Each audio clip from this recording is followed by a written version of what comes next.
क्या? हाँ वो तो ठीक है, लेकिन उपशांत और द्रव्य कर्म में तो कॉमा नहीं है ना। उपशांत द्रव्य कर्म एक है। हमने उपशांत करण तो पढ़ा, लेकिन उपशांत द्रव्य कर्म तो पढ़ा ही नहीं। पढ़ा क्या हमने? उपशांत द्रव्य कर्म पढ़ा क्या?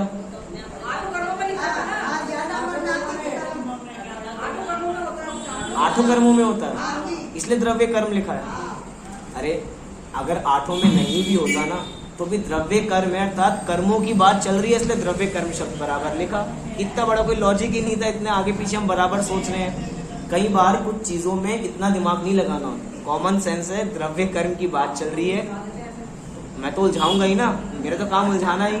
आपको सही रास्ते पे, ट्रैक पे बराबर पकड़ना है, बराबर सीधी सी बात है। ये तीनों उपशांत द्रव्य कर्म, निधत्ती और निकाचित कर्म, अर्थात कर्म की तीन अवस्थाएं बराबर ली, तीन करण बराबर लिए, उपशांत, निधत्ती और निकाचित। तो इन तीनों प्रकार के करण द्रव्य अपूर्व करण गुणस्थान पर्यंत ही पाए जाते हैं।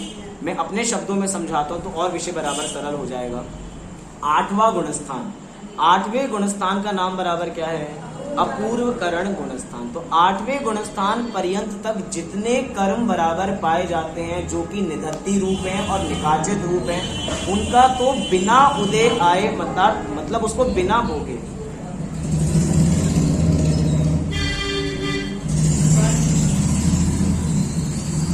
क्या फ्लो चल रहा था हमारा, क्या बात पंक्ति थी हमारी?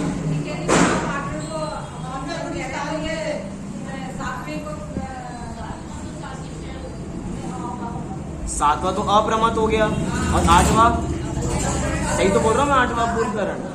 क्या बोला मैंने? सातवें के अंदर अधाकरण परिणाम होते हैं।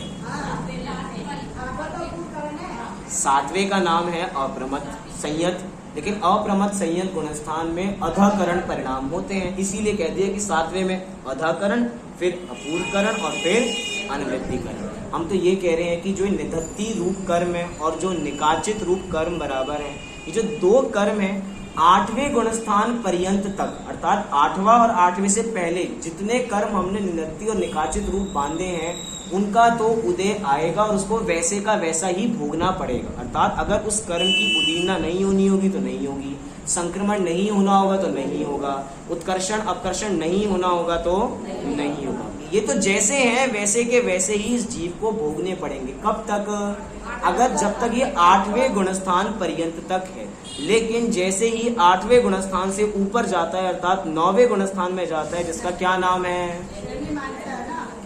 नौवें गुणस्थान का नाम क्या है? अनवृत्तिकरण गुणस्थान। अर्थात जैसे ये जीव अनवृत्तिकरण गुणस्थान में प्रवेश करता है, प्रथम समय में ही उस निधत्ती और निकाचित कर्म का भी, अगर वो अभी भी शेष है, पॉइंट सुनना बराबर, अगर अभी भी उनकी स्थिति अनुभाग है, और ऐसे ही बराबर रहता है। क्यों रहता है बराबर? क्योंकि भैया स्थिति अनुभाग सबकी थोड़ी पूर्ण कर ली इस जीव ने। वो तो कर्म है ही ऐसे कि उनकी स्थिति और अनुभाग में कोई छेड़छाड़ कर ही नहीं सकता। ना संक्रमण होगा, ना उत्कर्षण होगा, ना अपकर्षण होगा। मैं कॉमन चर्चा कर रहा हूँ दोनों की, इसलिए अलग अलग बराबर मत करना। जब नहीं होगा तो अब नौवें गुणस्थान के प्रथम समय में ही जो भी कर्म अभी निधत्ती और निकाचित रूप बचे भी होंगे, वो ऐसे ही उदय को आकर, अर्थात बिना फल दिए खत्म हो जाएंगे, नष्ट को प्राप्त हो जाएंगे। कब तक होंगे? नौवें गुणस्थान के अंतिम समय तक। क्या? प्रथम समय से शुरू होंगे और अंतिम समय तक खत्म हो जाएंगे निधत्ती और निकाचित कर्म। अभी हमारे बीच में 3 नए लोग हैं, तो मुझे लग रहा है कि विषय हमारा अलग चल रहा है। एकदम सारा विषय पकड़ में आए तो ऐसा पॉसिबल बराबर नहीं है, तो कोशिश करूंगा सरल बराबर हो। लेकिन क्या एक और ग्रंथ बराबर दे दीजिए। नहीं, मैं 3 लोगों की बात कर रहा हूँ बराबर, वो इस विषय में आए और लगे कि भैया क्या कठिन विषय चल रहा है, कुछ समझ में नहीं आ रहा। समझ में आएगा। हमारा ये क्रम कम से कम 20-25 दिनों से लगातार है, तो हम ये शब्द बराबर समझ पा रहे हैं। कल को आएंगे तो कल थोड़ा और सरल विषय बराबर आगे रहेगा। क्या बात चल रही थी बराबर? फिर से बोलता हूं मैं, निधत्ती और निकाचित 2 कर्म है। ये निधत्ती और निकाचित जो 2 कर्म है, 8वें गुणस्थान पर्यंत तक, 8वें से पहले जितने कर्म में निधत्ती और निकाचित रूप बांधे हैं, उनका तो उदय जैसा आना होगा वैसे ही आएगा। उसको छेड़छाड़ नहीं कर सकते कि भैया उसके पहले से 8वां भी तो काउंट, 8वां भी तो काउंट हो गया ना, 8वां भी काउंट बराबर हो गया। 8वां और 8वें से पहले के जितने हमने, जब तक वो निधत्ती निकाचित जैसे कर्म बांधे हैं ना, वो तो वैसे के वैसे ही रहेंगे। उनका तो उदय जैसा आना होगा वैसा ही आएगा, उनमें कोई बदला बदली नहीं की जा सकती। ना उनका संक्रमण होगा, ना उत्कर्षण होगा, ना अपकर्षण होगा, ना उदीन ना होगी।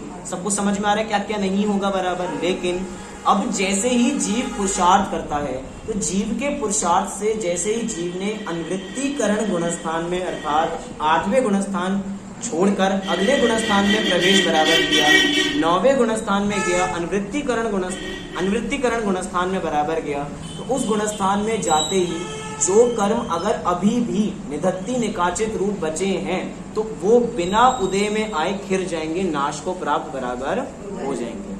हम सभी ये बात समझ में आई। अगली बात बराबर करो, आगे पक्का कोई रिपीट कर सकता है? आप इसमें जो कह रहे हो कि कोई कर्म बचे हो, कोई कर्म इसलिए बचे 8वें तक तो उनका कुछ होगा ही नहीं, अभी 8वें तक तो ऐसे ही रहेंगे वो, जो भी कुछ है 9वें में ही होना है उनका सेटलमेंट। नहीं, ऐसा नहीं है ना, यही तो हम बात कर रहे हैं। हो सकता है कुछ कर्मों का उदय 7वें गुणस्थान के अंतिम समय में पूर्ण होना हो, निधत्ति निकाचित वालों का ही।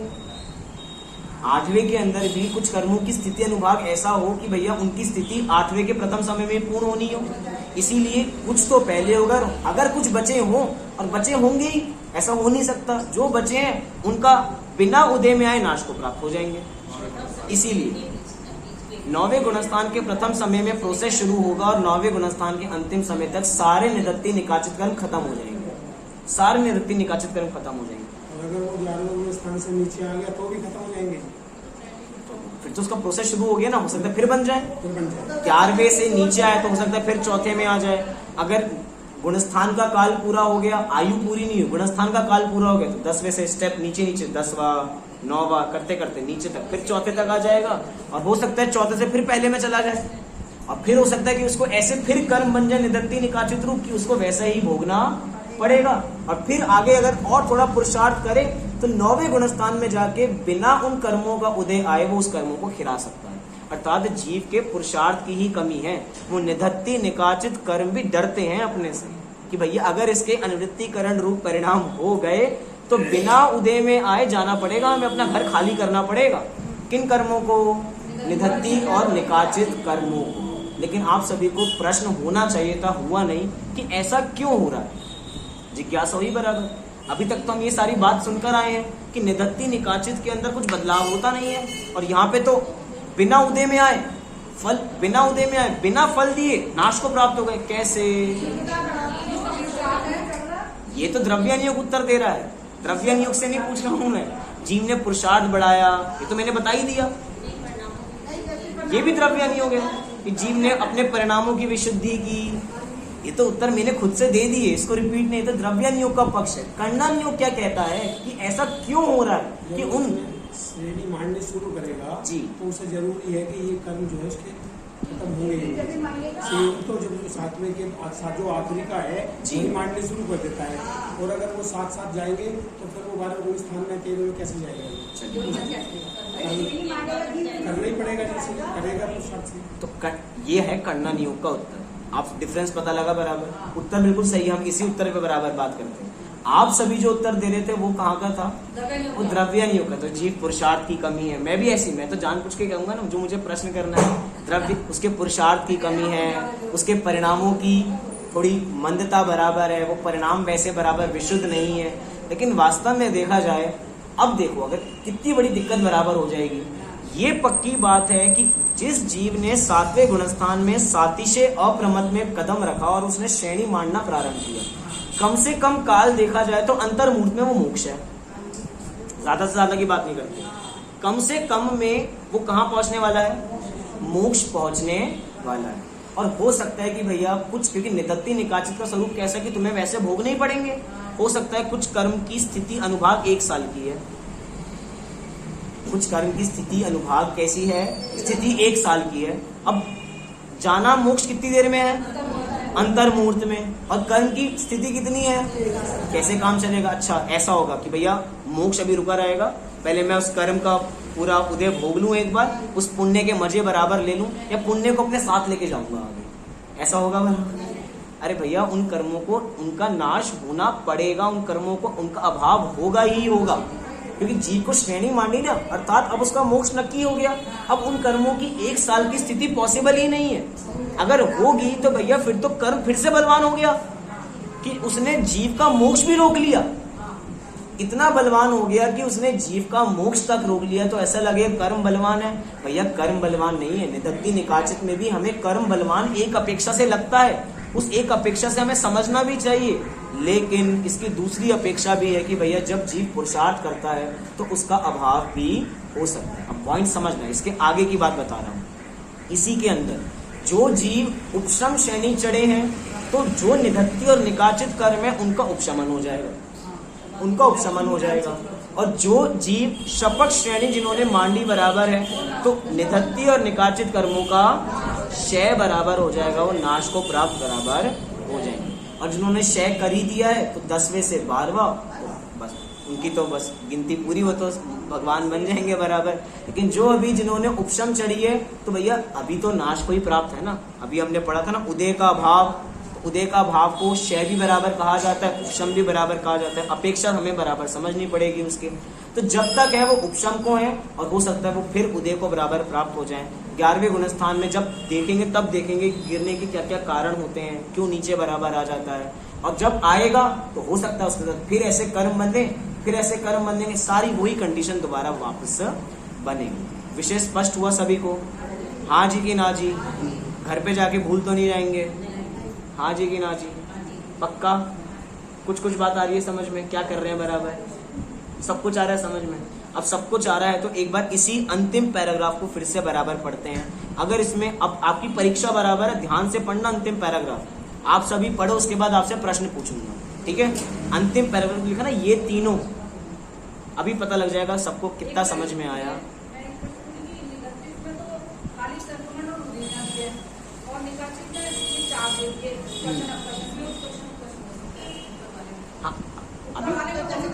हाँ, अभी आगे बात करेंगे। अगला प्रश्न वो रखेंगे क्रम में, अगला प्रश्न वो रखेंगे जो आपका प्रश्न बराबर है, वो मेरे दिमाग में है। उसके बाद दोनों के संबंध में अभी पहले परिभाषा को कंप्लीट कर लें, वो दोनों में लगेंगी बात, इसलिए उस प्रश्न को छोड़ा है अभी ये अंतिम पैराग्राफ पढ़िए, उसके बाद आपसे एक प्रश्न बराबर करेंगे। मिला सभी को? ये तीनों से प्रारंभ कीजिए। ये तीनों उपशांत द्रव्य कर्म, निधत्ति एवं निकाचित कर्म प्रकार के करण द्रव्य अपूर्व करण स्थान पर्यंत ही पाए जाते हैं, क्योंकि अनिवर्तिकरण स्थान में प्रवेश करने के प्रथम समय में ही सभी कर्मों के तीनों करण युगपत योचित अर्थात नष्ट हो जाते हैं। सभी ने पढ़ा? रेफरेंस भी बराबर दिया कि भैया हमारे घर की बात नहीं है। गोमट सर कर्म कांड गाथा 450 एवं जय धवला पुस्तक 13वां का पृष्ठ नंबर 231 से 676, इन पेजों के अंदर ये सारा विषय आपको बराबर मिलेगा। अब आपके सामने प्रश्न, जिसको आता हो जल्दी से हैंड रेस बराबर करे, कोई कहेगा नहीं। यहाँ पे शब्द दिया कि सभी कर्मों के तीनों करण, तो 3 करण कौन से करण हैं? जल्दी से, जल्दी कौन बता रहे हैं? ये तो कह रहे हैं कि अधाकरण, अपूर्वकरण, अनुवृत्तिकरण। आप अलग बता रहे हो, क्या है? जल्दी से देखो वापसी। यहाँ पे प्रश्न है सभी कर्मों के 3 करण, तो 3 करण कौन से हैं? अधाकरण, अपूर्वकरण, अनुवृत्तिकरण। सही है? सभी फेल है, सभी। और आप सभी फेल नहीं है, मुझे लग रहा है मैं फेल हूं, मैं समझा नहीं पाया बराबर।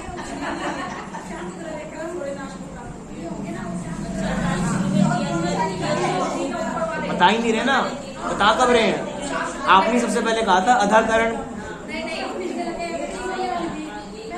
समझ में आया? नहीं, सभी कर्मों के तीनों करण दिखाइए। लिखा तो है सभी कर्मों के तीनों करण। मिला सभी को? सभी कर्मों के तीनों करण। मुझे पता था, मैं नस नस से वाकिफ हूँ कि कहाँ गलती होगी। मुझे पता है कि यहाँ सब फेल बराबर होंगे। मजाक नहीं कर रहा। क्वेश्चन पेपर बनाओ तो ऐसे ऐसे क्वेश्चन बराबर दो ना, तो मजा बराबर है। क्या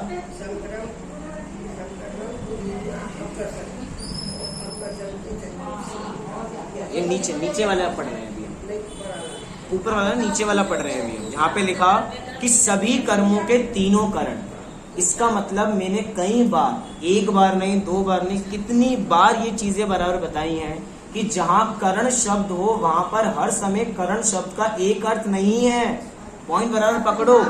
करण शब्द का अर्थ बहुत सारे हैं। अगर कर्णन योग में करण शब्द आता है तो उसका मतलब क्या है? गणित। कर्णन योग में करण शब्द का अर्थ है गणित। अभी कोई कहे करण, तो करण का मतलब होता है वो जब कर्ता ने कर्म को करण से, वो भी बराबर एक करण से वाला भी एक षट कर्म बराबर होते हैं। और थोड़ा आगे बढ़ो तो भैया करण को परिणाम भी कहा जाता है। करण को परिणाम, तो कौन से 3 परिणाम है? अधःकरण, अपूर्वकरण, अनुवृत्तिकरण, ये भी करण है। और हम भी कर्मों की 10 करण पढ़ रहे हैं। कर्मों की 10 करण अर्थात 10 अवस्थाएं, उसको भी करण का। उधर 10 करण में करण का अर्थ कर्म की अवस्था है और कर्म की अवस्था पौद्गलिक होती है। और इधर जो करण की बात आप सभी ने उत्तर पहले जो दिया था, अधःकरण, अपूर्वकरण, अनुवृत्तिकरण, वो जीव का परिणाम है, वो पौद्गलिक नहीं है। पॉइंट समझ में आया बराबर? और थोड़ा अगर इतना भी नहीं सोचते ना, बहुत थोड़ी सी कॉमन सेंस भी देखते तो लिखा था सभी कर्मों के 3 करण कर दोगे क्या? अधःकरण, अपूर्वकरण, अनुवृत्तिकरण कर दोगे सभी कर्मों के बराबर। और एक और बात स्पष्ट समझ में बराबर आती है कि अधःकरण, अपूर्वकरण, जो मैंने कहा था ना 8 कर्मों में होता है, तो यहाँ पे लिख भी दिया सभी कर्मों में। स्पष्ट हुआ? सभी कर्म मतलब 8 कर्म। और 8 कर्म की कितनी प्रकृतियां? 148 प्रकृतियां। तो सभी कर्मों के तीनों करण, वही तीनों करण जो ऊपर बराबर लिखे हैं, उपशांत, निधत्ति और निकाचित। भूलेंगे तो नहीं? इधर करण के नीचे लिख लो छोटा सा। मुझे पता बाद में कल प्रश्न पूछूंगा फिर भूल जाएंगे। 3 चीजें क्या हैं? उपशांत, निधत्ति और निकाचित। इन तीनों करण युगपद विच्छिन्न अर्थात नष्ट हो जाते हैं। अब बोलिए सभी को क्लियर है? सोच लो, अभी भी एक प्रश्न मैं पूछ सकता हूँ और हो सकता है गलती फिर हो जाए बराबर। अभी पहले भी कहा था क्लियर हो गया सबको? हो गया क्लियर? अच्छा, क्लियर हुआ सभी को? हाँ जी कि ना जी? कर्मों की 10 अवस्थाएं सभी को याद हुई? नाम सभी को याद है? पहला, दूसरा, तीसरा, चौथा, 5वां, 6वां, 7वां, 8वां, 9वां, 10वां। पक्का याद हो गए? आपको मैं 1 मिनट बराबर दे रहा हूं, जिसको जो परिभाषा कमजोर लगती है जल्दी से वो देखो। 1 मिनट बाद आपसे अपने शब्दों में आपको किसी भी करण को समझाना है।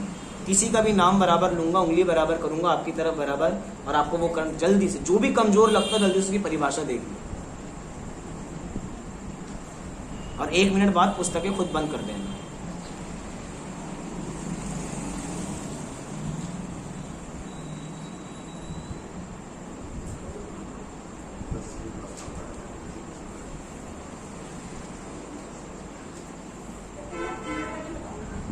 दस सेकंड बचे हैं बस, बातें नहीं, 10 सेकंड चले जाएंगे। आखिरी में पेपर की 1 मिनट की रिवीजन होती है ना, वो एकदम सारे नोट्स देखे जाते हैं जल्दी जल्दी से। एक बार आखिरी में देख ले क्या रिवीजन करनी है, जल्दी से कर लो वो रिवीजन जल्दी से। हो गई सभी की? चलो अब सब बंद कर दो। मैंने भी बंद कर दी, कर दो कर दो। हो गई सभी की बंद? चीटिंग का कोई चांस ही नहीं है बराबर। जितना आता होगा हमें शब्दों में, यथार्थ नहीं बताना, हूबहू शब्द नहीं बताने, जो लिखा बस वो बराबर बताना। उदय किसे कहते हैं? जिसको आता हो हाथ खड़ा करें। उदय किसे कहते हैं? इतनी देर सबने देखा, एक का हाथ खड़ा हो रहा है, वो भी आधा। आपने बंद नहीं की? 2 पुस्तकें खुल रही हैं आपकी। हाँ, बोलो। कर्म की स्थिति पूरे होने पर उदय, सही है परिभाषा? हाँ जी कि ना जी? अरे शब्दों में बात ठीक है ना बराबर? कर्म की जब स्थिति पूरी होगी तो उसका उदय आएगा, तो उसे उदय बराबर का। अच्छा ये बताइए कि संक्रमण किसे कहते हैं? जिसको आता पुरुष वर्ग में से, सारा नहीं तो महिला वर्ग लूट के ले जाएंगे। संक्रमण किसे कहते हैं?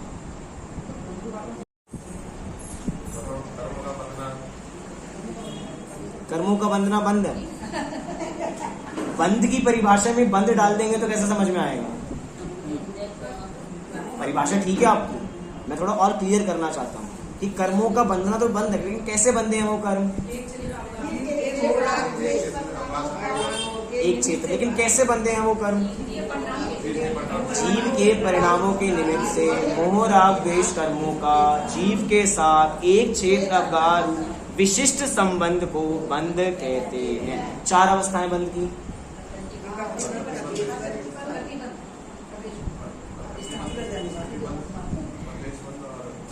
स्थिति बंध किसे कहते हैं?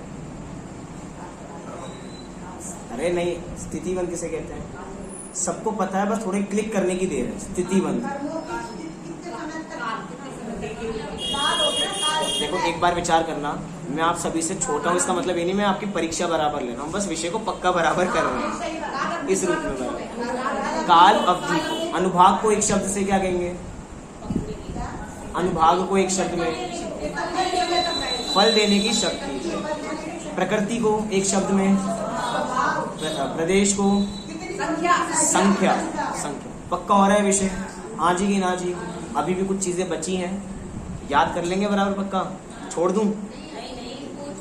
पूछें? अभी अपना समय बराबर हो गया, बाकी कल देखेंगे कल कितना याद है। याद तभी होगा जब घर पे एक बार खोल के देखोगे, जब मंदिर जी में 5 मिनट पहले आके देख लोगे तब भी होगा। होमवर्क नहीं करोगे तो याद नहीं रहेगा। चलिए अपनी बात को यहीं पे विराम देते हैं, कल इसके आगे के प्रश्नों की चर्चा बराबर करेंगे। सहजानंदी शुद्ध स्वरूप अविनाशी में आत्म स्वरूप।